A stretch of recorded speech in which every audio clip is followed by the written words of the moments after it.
ఇక తొక్కు వంకాయ, పచ్చిమిరపకాయలు, నువ్వులు, పుదీనా అన్నీ కలిపి మిక్స్ పెట్టిన ఎంచి నూనెలేంచి.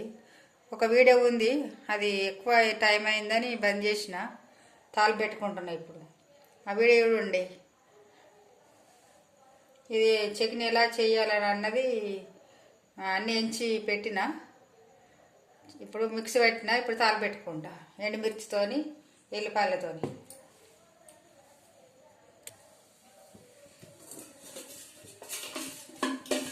ఇప్పుడు ఎంచిన కదా ఇంట్లోనే తాలింపు పెట్టుకుంటున్నా. అవన్నీ ఎంచిన.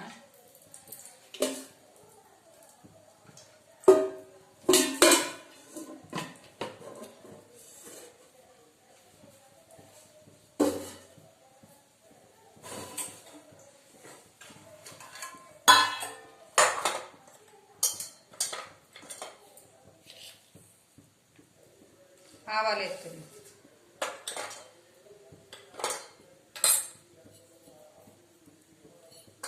జీలకర్ర అట్లా వేసినా కానీ తాలింపు వేస్తున్నా.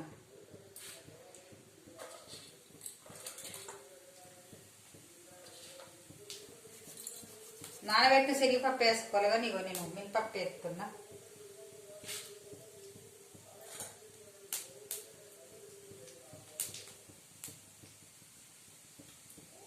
కట్ చేసుకున్న ఎల్లిపాయలు,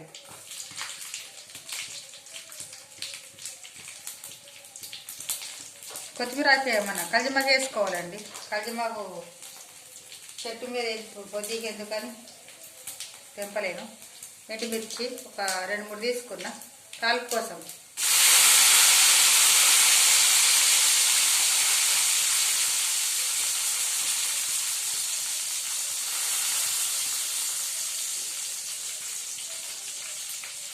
నేను ఆ వీడియోలో అది ఉప్పు వేయలేను, దొడ్డు పేస్ట్ మిక్స్ పట్టుకోవాలా.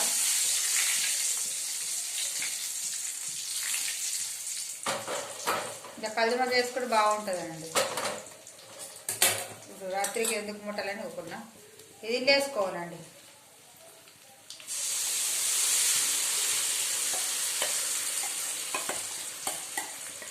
నీళ్ళ కొద్దిగా లేకుండా చూసుకొని తుడుచుకొని మంచిగా మిక్స్ పట్టుకోవాలి. నూనెలు వేయించుకోవాలి. ఇవన్నీ నూనెలు వేయించుకొని టమాటాలు అన్నీ వేసుకున్నాను. చింతపండు,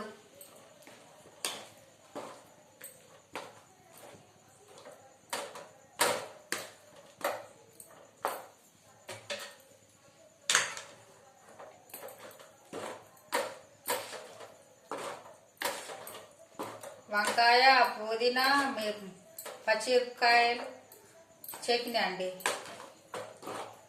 బాగుంటుందండి, ఒకసారి ట్రై చేయండి. ఫ్రిడ్జ్లో పెట్టుకోవాలా. ఎండుమిర్చితో చేసుకున్నది బాగుంటుంది ఇంకా, కానీ పచ్చిమిరపకాయలతో చేసుకున్నా. మీకు ఒకవేళ ఖరాబ్ అవుతుంది, టేస్ట్ పోతుంది అని అంటే ఫ్రిడ్జ్లో పెట్టుకోవాలండి, బాగుంటుంది.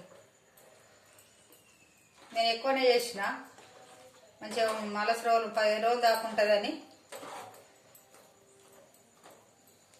నచ్చిందండి? నచ్చితే ఒక లైక్ కొట్టండి, షేర్ చేసుకొని సబ్స్క్రైబ్ చేయండి. ఓకేనా? మేము తింటామండి. ఇక బాగుందా? పసుపు వేసుకోలేదు.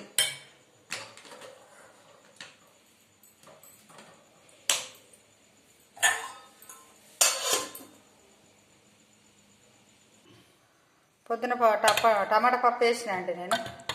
సరిపోదని ఇక చట్నీ నూరినాయి కదా, ఒక వారం 10 రోజుల దాకా వానికి వస్తుందని నూరిన. మీరు ఒకసారి ట్రై చేయండి. నచ్చితే ఒక లైక్ కొట్టండి, షేర్ చేసుకొని సబ్స్క్రైబ్ చేయండి. ఓకేనా? మేమైతే తింటున్నాం. ఇక తిన్నారండి మీరు? సరే అండి.